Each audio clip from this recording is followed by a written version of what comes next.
Ah oui, c'est un programme assez chargé, effectivement, à la fin d'année. Je vous emmène là dans la salle Art Nouveau, Art Déco. Et la fin d'année sera très chargée, puisqu'il y a encore près de 12 ventes réparties entre Internet, entre Paris, entre Lausanne maintenant, puisque maintenant je peux vous annoncer officiellement que Milan Lausanne va ouvrir, et entre la Belgique, voilà, qui pour elle interviendra à partir de la semaine prochaine.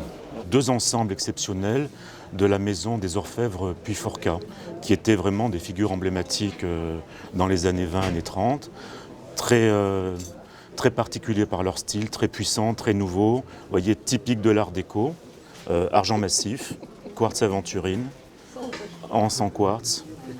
Donc on l'a appelé pauvrement sous pierre, qui est une pièce d'apparat en fin de compte, et qui venait sur un grand présentoir en argent massif. Ça pèse presque 6 kg, 5 kg 9. On ne fonctionne pas au poids, on fonctionne plutôt à... Enfin, j'espère, ce serait triste, on fonctionne, c'est l'objet qui parle. Donc c'est plus le kilo d'argent, c'est vraiment une pièce exceptionnelle. Et celle-ci est particulièrement belle parce qu'elle est restée dans la même famille depuis les années 20, donc un cadeau de mariage précieux, qui vient avec ses petits frères.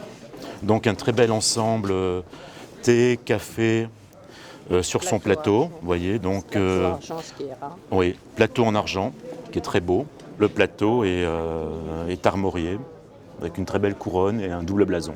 Le samovar, ça c'est assez beau parce qu'on ne le voit jamais. Ça c'est le petit réchaud dans lequel on met l'alcool, qui permet de garder le liquide, le thé au chaud. Donc vous avez la cafetière, la théière, le samovar, le sucrier. C'est milieu des années 20. Même provenance, cadeau de mariage. Donc les pans coupés typiques de cette période art déco, on sort de formes de l'art nouveau qui était plus ronde, ou alors carrément 19e, autre chose. Et là, c'est vraiment très représentatif de Puyforca et de la période art déco qui est en train de naître. C'était des maisons, c'était vraiment le très très haut de gamme.